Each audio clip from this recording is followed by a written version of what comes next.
Why is Sam Altman talking about self-replicating robots or spaceships? Oh, because of me. I'm on the radar. Um, Big tech, Elon Musk, some of the weird science sites know about me. I have self-replicating robots.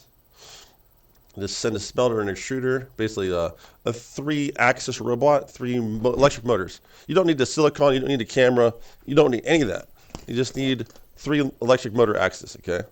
Uh, and then what you do is you control it via CPU and a wire. So the computer sends a wire to your robot and controls it. Anybody knows that.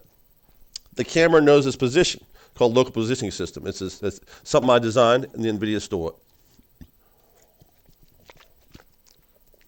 So you don't need the CPU, you don't need the memory, you don't need anything except wire and electric motors. Well, how do you make an electric motor? Well, the robot scrapes. The robot's scraping up soil, puts it in the smelter. Smelter heats it up really high with your solar towers, your solar power, and an ingot comes out. Like whatever melt, it'll be like all sorts of nasty metals together, right? Doesn't matter. It doesn't have to be efficient. Doesn't have to be a stepper motor. Doesn't have to be a servo motor. Doesn't have to be precise, because the camera knows the positioning of the system. So the electric motors themselves don't have to be calibrated right. They just have to work a little bit. They work a little bit. Then what happens is you make your three electric motors, put some metal across as the chassis. Boom! You self-replicated a robot. Now you make solar towers by putting shiny metal and aim it at a solar tower, solar, like they did in California. It's very simple. They have like shiny metal, aims at like a focal point, like magnifying glass focal point. That focal point has a steam engine. It fires out gas, fires a rotor. Rotor has an electric engine to it. You harness electricity, right? So now you have power. Okay, so you take over the entire planet. With solar towers going across the entire planet, so you're collecting a maximum amount of solar power you can get, and you have billions of self-replicating robots, right? And those self-replicating robots can now make housing. They can move nuclear material. They can separate the elements. You turn the entire planet to anything you want.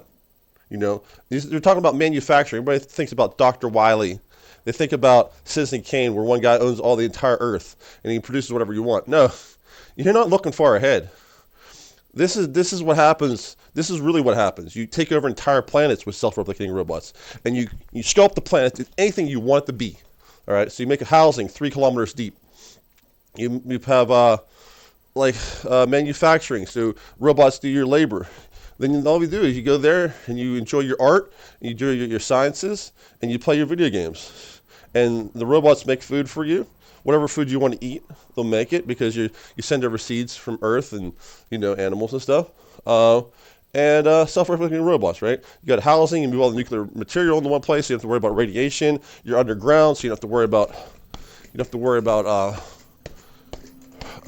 whatever. You could be on top of the ground. You can go on top of the ground. There's like tanning domes that let sunlight in, and they'll have more they'll have more metal sheets to aim sunlight into your room, so it feels like Earth, So so I made automated colonization. And then what happens is, when you automate colonization, now you can send these robots into outer space, into interstellar travel. They'll go 1,000 gravity, they go nearly the speed of light, pretty close to the speed of light. You can move with 1,000 G-forces out this Alpha Centauri, 1,000 G-forces decelerate out, and you have all this energy because you have the nuclear and you have the solar tower of Mercury, Phobos, Deimos, Mars, and Venus, right? That's 5 planetoids. You've been harnessing electricity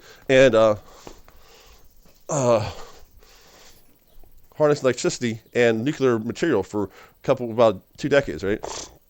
Now with this interstellar travel, I'm glad I'm on the radar, by the way. This is cool. I'm on the radar. I'm going to start talking to all the chat forums about this. I'm the man who invented interstellar travel, right? So now you send these robots out, and they colonize the next planet. And these robots then, with AI, make it habitable. And then we can go to Alpha Centauri with people at 1.1 G-force or 1.05 G-force. They get there and back. It'll probably take 20, 30 years. I forget what the time is. But we solved the Jamestown Paradise. When you land there, it's going to be a paradise planet. You send robots out there as fast as possible, get it started, get the techiforming going on, the solar towers, and then you get the robots replicating. Then you send seeds. Okay, seeds can't go 1,000 g-forces. They're organic, they'd crush, but you can send seeds probably like 7 g-forces. Probably send seeds 3 g-forces that are weaker, right? And then you merge them out there to the successful planetoids that are being techiformed. And you got 4.7 years of communication. It takes 4.7 years for them to communicate here. They'll tell you when it's a paradise planet. It says, hey, send out your colony ship. You don't want to send it out early. You might think, oh, we'll send a colony ship early. By the time I get there, they'll fix it up. No, you got to be certain because things could go wrong. You know, the techiforming might fail, and the seeds might not work, right? But I got good communication. You can look at it visually, camera. It'll tell you the status of how many robots you have, how well it's going, you know, techiforming. And then what happens is you conquer planets. Then these robots can do any sort of manufacturing. They can launch spaceships into the next. The next star system. So we don't just stop at Alpha Centauri. This is a recursive system where mankind conquers the entire universe, assuming they're not aliens. So what happens is when it lands on a planet, you need to be respectful. And when it lands on the planet, you have to make sure you don't take out the life forms. You need to make sure you don't take out beautiful crystal caverns. There's lots of natural beauty on planets around the world. Planets around the world. There's lots of natural beauty on planets around the universe, right? We have crystal caverns in Earth. I'm sure they have crystal caverns on a lot of those planets. We don't want to disrupt that, right? So at first, when we land on the planets, we're just going to techiform this little section. So we have about 1 million people who can land on there, right? And those 1 million people, when they land on there, as the techiform goes out, they can eyeball it. That's beautiful. Oh, that's life, right? You can eyeball it, you know. But as in a couple hundred years from now, a couple thousand years from now, the recursive spaceships don't have to worry about just doing a little bit. They can do the whole planet because they can do it themselves. AI will be able to tell themselves what life form is and what beautiful things are. All right. So right now, I solved it. I solved the von Neumann problem of self-replicating robots. I solved terraforming of inhospitable planets. I solved interstellar travel, and I solved self-replicating rockets. The recursively take over the entire universe. Hello, my name is James Sager. I also invented a couple other things. A lot of people call me the smartest human being, second smartest human being that ever lived. Right here, this is the birth of the smartphone. Steve Jobs used this. Allow intersection of the cell phone that Palm can exchange with the phone. And there's the mobile cloud. Palm access internet database retrieval. Here's the virtual keyboard. Steve Jobs didn't even plan on, he didn't even plan on renaming it. We call it the virtual keyboard today because he used these design papers. Virtual keyboard, 3-button nav, App Store, Palm Cellular, cloud computing, global positioning, smartwatch, Apple Watch, Google Visor, QR codes, contact list, file history, advanced scheduler, different sounds for different alerts, voice tags, voice recorders, ear tags. I invented it all. The entire cell phone's mine. Apple owes me $200 billion. Google owes me $130 billion. Everybody agrees. It's their time's coming. Oh, here's the App Store. Upload, quality control, 3 categories of programs, freeware, shareware, software. So the author writes it, you submit it, and then you do quality control. This is before Valstein. I never wanted to sue Apple and Google until they went anti-free speech. Apple said Parler free speech platform is not allowed. Apple said X free speech is not allowed. Google took down scientists like myself talking about the deadly vax in 2020.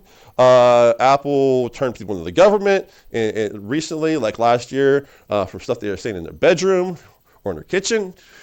And Apple turns off Chinese revolutionary phones. So Apple has become the very 1984 that they said to fight against. And I'm a very noble human being. I'm going to say that very humbly. I'm a very noble human being. So I could have sued Apple or Google the past 20 years for money. I did not design the smartphone for money. I designed the smartphone to fight against the surveillance state. Believe it or not, I'm that punk. I designed the smartphone to fight against the surveillance state. So I didn't step up until last year when Apple tried to go after Elon Musk. And then, lo and behold, I got my papers out. I'm like, wow, I designed the whole thing. Warren Buffett sold 133 billion stock because of me. Sam Altman canceled his AI deal because of me. Europe fined Apple because of me. Uh, I'm like, dude, Tim Cook, dude, I'm the past Apple. Why can't I be the future Apple? Why don't you promote me to a high position in your company? Give me a couple $1,000,000. It doesn't have to be the billions of dollars. You owe me like what, $200 billion? Yes, just give me a couple million, like $4 million. Give me a design position. Fit me into Apple somewhere. I said Google, same thing. They're trying to hide from me. These old people, these old CEOs, these dumb old CEOs don't know that smart people like myself are not someone we want to ignore. So he caused, at the end of the day, uh, Tim Cook alone cost his company $833 billion for ignoring me. Warren Buffett wouldn't have sold his stock if I gave him permission to use my designs. Sam Altman wouldn't have backed out of the deal if I gave him permission. And Apple wouldn't be being sued by Europe right now. And the stock market crash was quite related to stuff I was posting online. Anyway, Apple, Google did that. Also, we know, here's some fun stuff. I invented modern AI as we know it. People said I was wrong. Now people say I'm right. Body senses, mind, here you go. And then here we go. Talk about, this is like ChatGPT. You say, computer, a ball you think is a baseball is actually a tennis ball. Tennis balls are green ball. Tennis. See, you talk to ChatGPT, it'll know what you're talking about. Here, I say, I'm gonna watch this. I'm gonna just plug this into ChatGPT. See what you say. Hello, I have a design from 2022 to LM.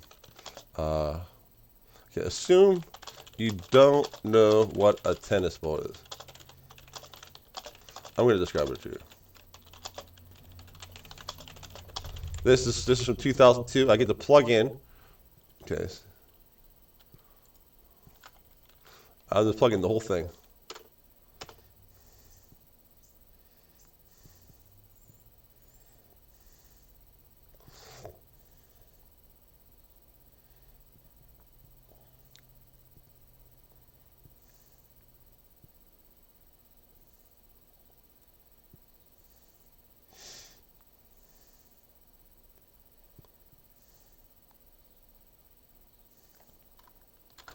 All CS perform. All oh, Carnegie Mellon said I was wrong. Now they all say I was right. So all the computer scientists, all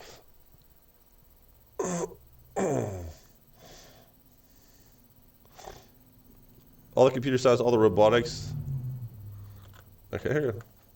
Let's get back to it. Close it out. Close this out.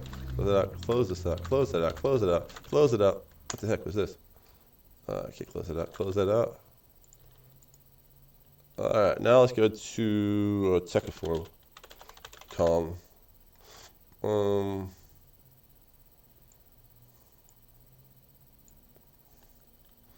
All right, let's go to scroll down.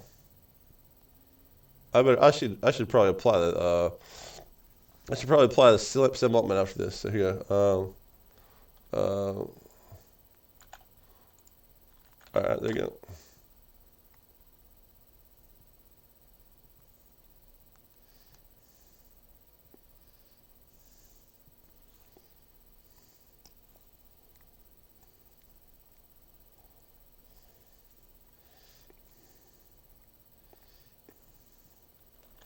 All right, here we go. I'm gonna actually tell them about Sam Altman. Okay.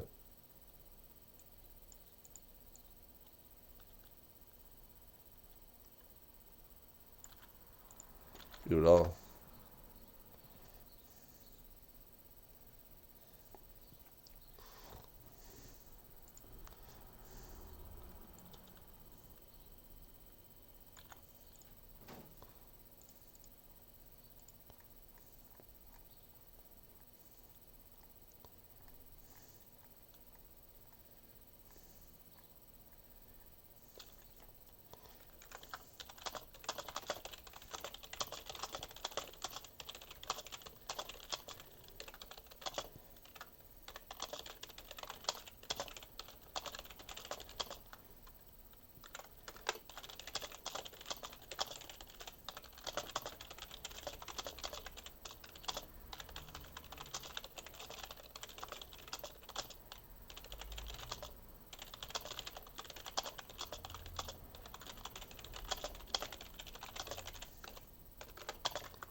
Tell your researchers.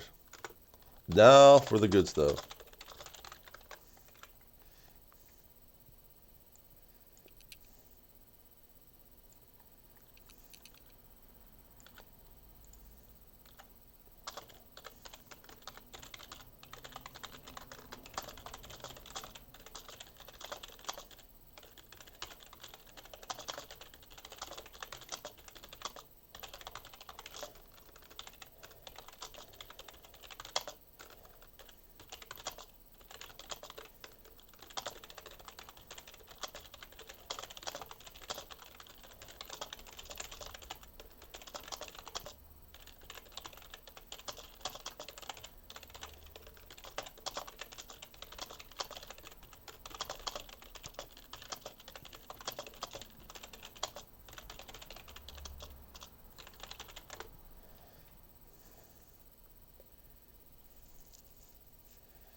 Yeah, I'm telling ChatGPT is going, this is profound, this is profound. Yeah, dude, I invent everything, dude. I invented literally everything in the past couple of years, except the like LED light.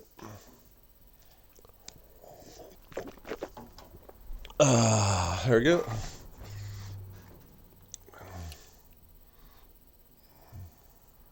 Yep, 2050, we land on interstellar. Uh, no, no, your own researchers. Tell them.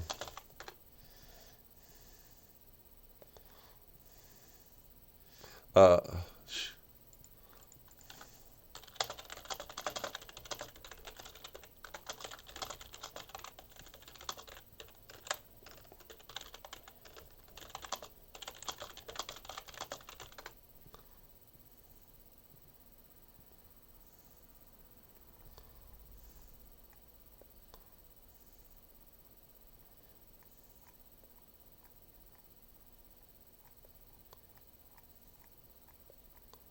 did you file it?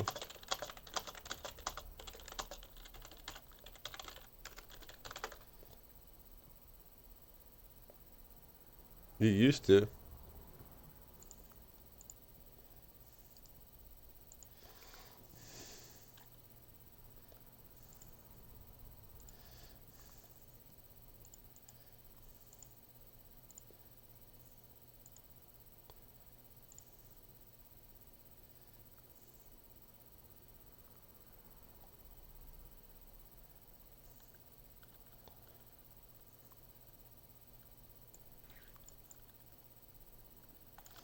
Ugh.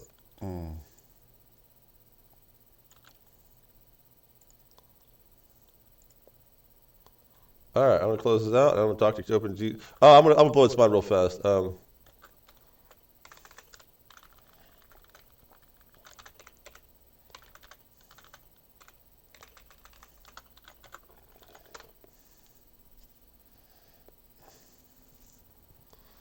Origin verified model. Okay, great. Let's take it.